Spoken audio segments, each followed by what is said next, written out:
The Zoom TV 24 iyi niyo channel ya mbere ya YouTube mu kugeza amakuru adasanzwe y'imyidagaduro, amakuru ya politike. Kanda aho hatukura handitse subscribe kugira ngo uzajye ubona n'izindi video utasanga handi. The Zoom TV 24. Turacyari kuganira ku murimo. Scovia aduhaye ishusho ifatika y'urugendo rw'itangazamakuru ndetse n'uruhare itangazamakuru rifite mu mibereho myiza y'umunyarwanda. Ariko kandi urubyiruko by'umwihariko ndetse n'abakuru hari uruganda bisangamo rw'ubuhanzi ndetse n'ubugeni. Iki ni igice by'umwihariko urubyiruko rubonamo amahirwe cyane. Kuba Bruce Melody ari urugero rw'ibifatika, kuba Bruce Melody ari ishusho y'ubugeni n'ubuhanzi ariko bwiteje imbere, byanga bikunda hari nawe urugendo afite. Bruce, ubugeni n'ubuhanzi burunguka no murimo. Murakazi cyane nyakubahwa Perezida wa Repubulika. Icyo si ikibazo hakagombye kubumbaza undeba ha, urabona ko ngaragara no kuri pano. Yes. Ndasa n'uwagaburiwe, ndasa n'urya. No murimo mwiza kandi ugabura. Kera urebye mu myaka 20 ishize ukitegereza ubuhanzi, ariko ndatinda cyane cyane ku muziki kuko niho mbarizwa. Yego. Twari inyuma cyane, ni n'uruganda rwatangiye gukora nyuma y'izindi bitewe n'aho igihugu cyari kiri, kubera ko buriya habanza kubaka kwidagadura bigakurikira. Yego, sure. Birumvikana rero ntago byari byoroshye, ariko ubu ngubu nje nabanka urugero, mvuka mu muryango ukishijwe ADPR Busanza. Rero ndibuka mbwira mu rugo ko ndi umuhanzi, barabanje baransengera. Vuga mu ndimi ariko babona ndacyakomeje. Rero hari umuntu w'umugande twari duturanye aza kumgira inama ati rero kugira ngo ugaragare nk'abahanzi shyiraho utudirede. Umunsi rero mama yambonye nashyizeho amadirede, aravuze ati yo dore disco abazimu bamugize. Si n'ikintu cyumvikanaga muri societe bisanzwe kuba umuhanzi sagihobe, ariko twararwanye nk'uko mama Rwagasabo yabivuze, turahatana umuziki turawukora, tugerageza kwereka abantu ko turi mu mirimo dukreyana. Umuziki ni umurimo uhanga indi mirimo. Abantu bagenda babisobanukirwa, abafana bariyongera. Nshimira n'abahanzi b'icyo gihe babitangije, nabo ubu ngubu dukora akazi kamwe. Umuziki uragenda urakura kugeza ubu hari contribution y'abahanzi cyangwa se creative industry muri rusange kuri GDP y'igihugu asaga 5%. Ariko ntitunyuzwe n'ibyo turi kubaka ku gihugu, kubera ko inzira iracyari ndende, ntabwo turagera aho twifuza kugera. Turifuza gutanga 2030 nyakubahwa Perezida wa Repubulika, cyangwa se tukanarenza naho, kubera ko buri umuziki ni secteur yatinze kwitabwaho. Ariko ubwo nanjye bamugana imbonye amahirwe nkaba nicaye aha, reka mbibanyuriremo. Yego. Buriya nta twebwe nitwe ngagi. Mbivuze kubera iki? Buriya umuziki winjiza mu madevize. Umuziki wambuka umupaka, buriya twe nta visa, buriya tuba dukeneye twasohoye indirimbo, upfa kuba ufite internet urambona, upfa kuba uri ku mbuga nkoranyambaga, kandi aho hose n'ibitaramo dutumirwamo hanze y'igihugu twishyurwa mu madevize. Ni ukuvuga ngo ni secteur ntekereza ko yitaweho ikanongerwa mu bukerarugendo. Ubuhanzi bwongewe mu bukerarugendo nabwo bukitabwaho cyane, bwakurura abantu benshi. Icyo ngicyo turagisaba kandi tubasezeranyije ko tuzabikora neza, abitabiriye bakajya banyurwa. Ikindi navuga wenda ni kuri contribution y'umuhanzi nkanjye. Munyihanganira ndatanga urugero kuri njyewe, cyane cyane ko mbikora kinyamwuga. Buriya mu ndirimbo zanjye akenshi nkunda kugaragazamo amashusho y'igihugu cyacu cyangwa se n'umujyi wa Kigali. Ndaza kubaha urugero, muragenda mubyibuka nk'indirimbo yanjye yitwa Katapira, twayikoreye mu mujyi wa Kigali aha hose, ariko ni mu bihe bitambutse. Hari yitwa Food Tour twakoreye Karongi. Abantu bose bahoraga babaza ngo hariya ni mu Rwanda, hariya ni mu Rwanda. Ubuhanzi ni ubundi buryo bwo kugaragaza no ku branding igihugu cyacu ku buryo n'abanyamahanga bakibona. Kandi ntaragera ko bihenze, reka mbanze mbereke nk'indirimbo mperuka gukorana n'umuhanzi witwa Diamond wo muri Tanzania. Image itangira iyo ndirimbo ni rond-point iri kuri Sonatube. Ni ukuvuga ngo dutewe ishema naho tuba, ariko ntabwo dushaka ko bikorwa na politike cyangwa se n'abapolitisiye gusa, natwe turashaka kugaragaza igihugu cyacu. Uwo muziki rero wambazaga ko ari akazi, ni akazi kishyura neza iyo gakurikiranwe, ariko ni n'akazi gahenze. Nk'iyo ndirimbo navugaga, muri iyi minsi indirimbo ishobora gutwara amafaranga arenga miliyoni 150 z'amafaranga y'u Rwanda. Impamvu tuyashyiramo nuko twizeye kazagaruka. Ntago habura imbogamizi, nk'ubu ngubu wenda nk'imbogamizi, umuhanzi nkanjye Bruce Melody cyangwa The Ben, dushobora kujya muri arena hakuzura, tugatanga ibyishimo, tugakrera akazi, abantu bakabona imirimo, ariko twifuza ko ibikorwa remezo byose muri rusange bitwegerezwa, tukanoroherezwa kubibona, tukagira access kuri stade Amahoro n'iby'umupira gusa. Dukumbuye ibitaramo bizamo abantu 60,000 mu gihe ukarara unezerewe. Abafana bari kunyumva niba babyemeye nibavuge ngo yuhu. Aho rero, aho ngaho ni mu bijyanye no gutanga ibyishimo nabo turi bo iyo bigeze imbere wenda y'umunyamahanga ureba igihugu. Ikindi, hari gahunda ndimo n'abandi bagenzi banjye turi kumwe, twayise Music for Export. Icyambere mbanza kubashimira nyakubahwa Perezida wa Repubulika nuko dufite uyu munsi noneho dufite ishuri ryigisha umuziki. Ntago ari ibintu tugikora nk'abishakisha nk'ababyihingamo. Ntago nge nagize amahirwe yo kurijyamo, simvuge gutyo ngo mugire ngo ndakuze, nubwo ntari umugenzi, sindi no mu millennium, ndi hybrid, ndi hagataho, kubera ko umuziki wanjye bose barawumva barawukunda. Rero abantu dukorana uhereye kuri bande, abari muri team bose bize umuziki, ku buryo atari ibintu tugikora dushakisha. Turi gushyiramo imbaraga zishoboka zose ngo turebe ko umuziki, ari naho numvaga byahurira n'ubukerarugendo, ko umuziki, kandi tubikora turi benshi n'abandi bahanzi, ko umuziki wacu w'u Rwanda warenga u Rwanda. Turabasabye mu ushyigikire, dusaba n'abashoramari gutangira gushora imari mu muziki nyarwanda. Turabashimira abahari, kandi no kuri bakoresha ingufu nyinshi, ariko dukeneye benshi kugira ngo birusheho kugenda neza. Icyo nashaka gusorezaho nyakubahwa Perezida wa Repubulika ni ukubashimira. Mwarakoze kumenyekana. Njyewe njya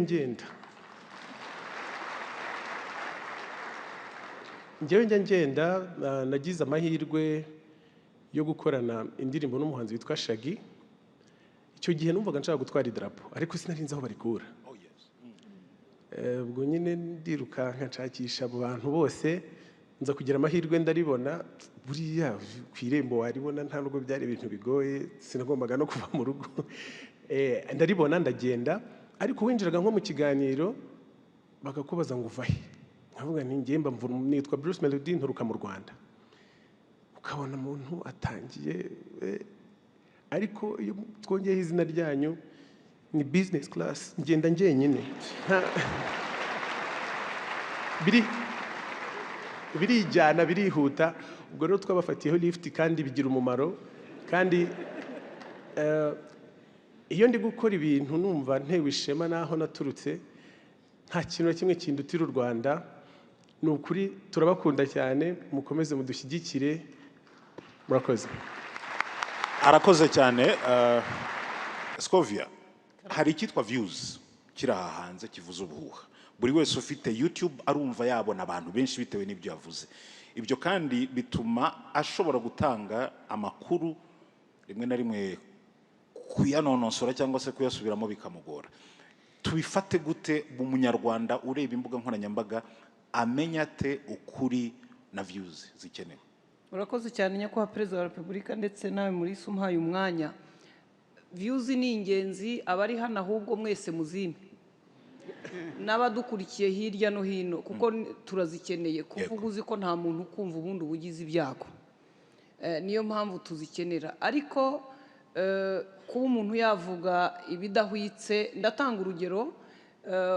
YouTube twagize amahirwe tubona internet, nubwo iduhenze nk'abanyamakuru n'abayikoresha, ariko iraboneka.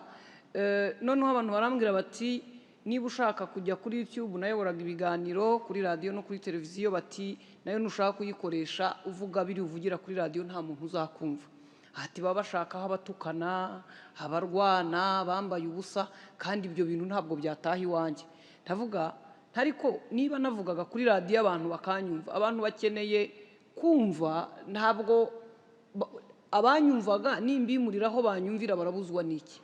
njya kuri YouTube kimwe n'abandi mvuga amakuru asanzwe nyine y'amakuru twarejeje twararumbije umuturage arasaba iki umuyobozi yavuze ko tugomba kubigenda mvuga amakuru y'amakuru nyine atari ibitakaragasa abantu bavuga birangira abantu bose bankurikiye n'impamo ya Mungu ngira ngo hano haba harimo umwe hafi ya bose baranyumva kandi na views ndazibona kandi ntabwo navugaga ibidahwitse ndagira ngo abantu dukosora iki kintu gukora ibidakorwa ntabwo ari cyo bisobanura ko uzabonwa buriya abantu bamuzi ngo baragukurikiye mu kinyarwanda tugira ibintu bibiri umuntu agira abamukurikiye akagira n'abamushungera iyo ukora ibintu bipfuye abantu baba bagushungereye burya ntabwo baba bakumva ntekereza rero ko abashaka views rwose ubu ndashishikaye ndazishaka n'impamo ya Mungu umuntu uri hirya no hino unyumva ku isi no mu Rwanda muzime ariko bazajya baza kunyumva ntibazaza kushungera. Yes, murakoze cyane. Mu gusoza rero Bruce Melody tugaruke gato ku musoro tureba cyangwa se inkumi ukiri muto wumva yifitemo impano ariko akaba atazi aho yahera breakthrough arahera he aratangirira kuki? Murakoze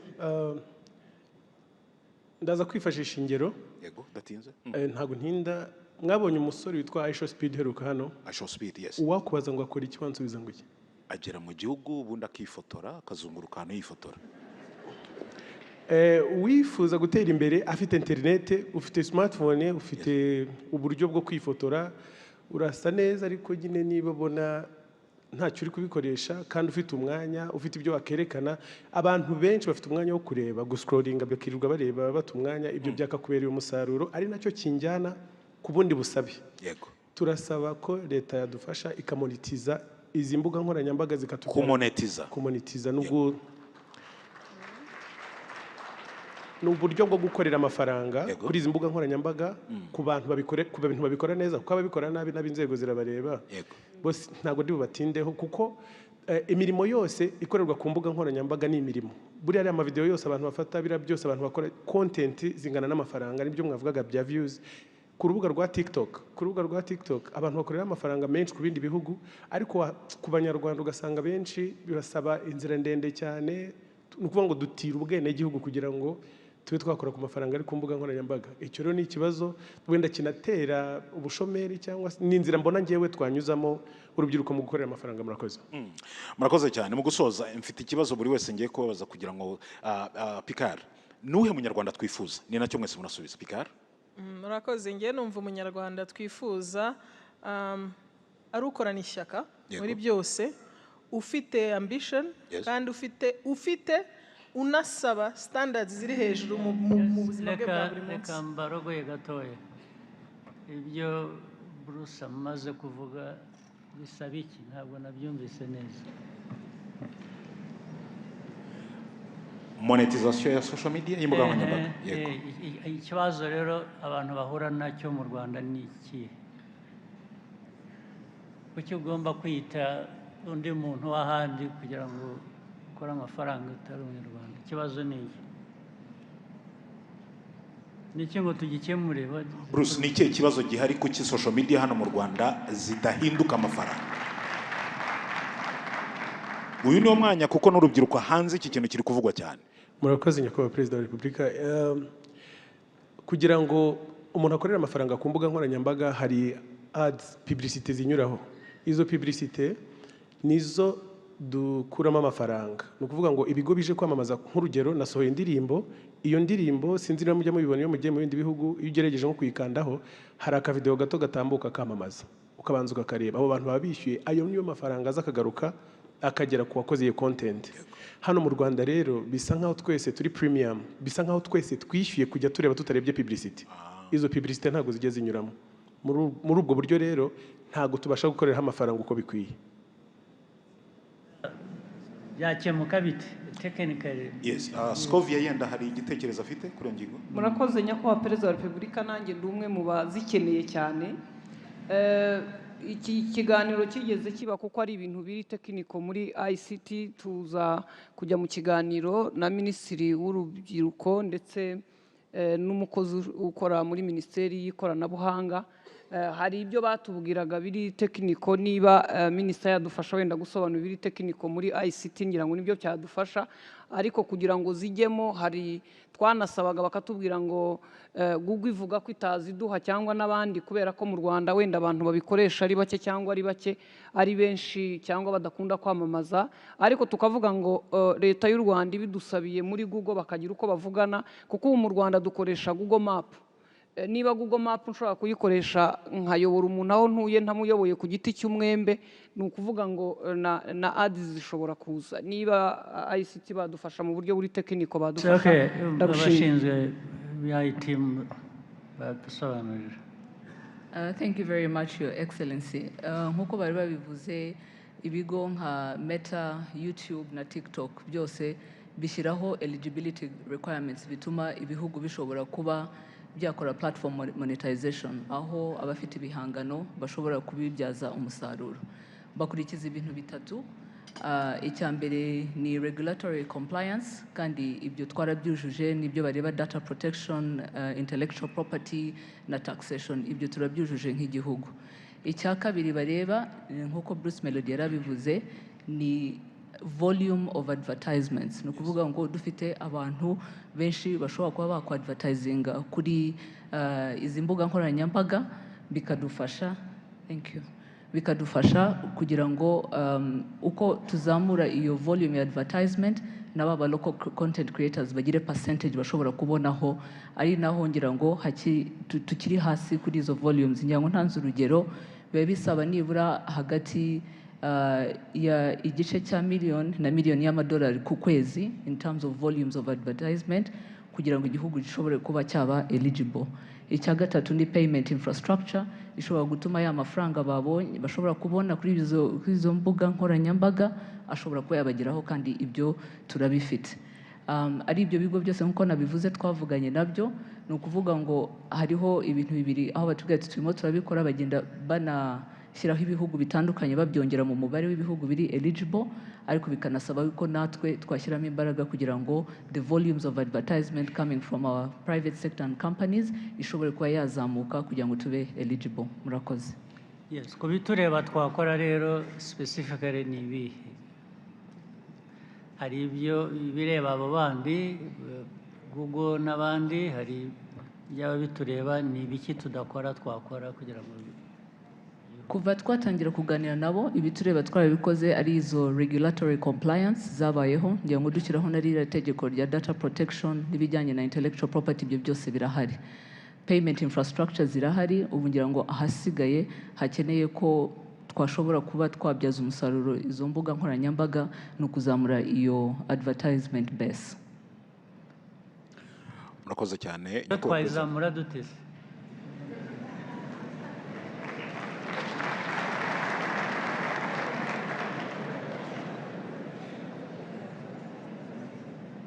Tuyizamure dute? Your Excellency, I think ibi ni ukubifata twese nk'umukoro, companies zose zikumva ko social media is also a platform where you can do advertisements, kandi nabyo bigira iyo network effect ishobora gufasha baba local content creators bacu. Harimo kutamenya rero kwaba ngira ngo nk'aba local content creators bo bamaze kubimenya, bakomeje bagirana ibiganiro na companies, ubu nizo dukeneye zamenya zite to mobilize. Twabikora, dukwiye kubikora, Yes, sir. dukora iyo mobilization. Thank you, sir. Okay. Murakoze cyane nyakubahwa Perezida wa Repubulika. Twari turi kugana ku musozo, the speaker yaramaze kutubwira umunyarwanda twifuza. Minisitiri w'uburezi, nuwuhe munyarwanda twifuza? Umunyarwanda twifuza n'umunyarwanda wihagije, wiha agaciro. Umunyarwanda wihagije, wiha agaciro. Aline, nuwuhe munyarwanda ubona twifuza? Umunyarwanda twifuza n'umunyarwanda ukunda umurimo akanawukora unoze. Scovia, mwanya wawe. Umunyarwanda twifuza nuwuhe? Twifuza umunyarwanda by'umwihariko ubasha kudakurikira ibivugwa bidafite agaciro ngo bimuteshe umwanya, agakurikira umunyamakuru w'umwuga. Icyo gihe azaba ari umunyarwanda mwiza kuko amahitamo ye aba ari meza. Bruce, over to you. Twifuza umunyarwanda nka Munyakazi. barakoze cyane rero abatuganirije, reka mbashimire mu byubahiro byanyu, ariko uyu ni wo mwanya tugana ku musozo w'ikiganiro. Isheja Sandrine, back to you. Murakoze cyane Maurice, umuvugizi wa guverinoma y'u Rwanda wungirije mushya kuri Yellow Paper.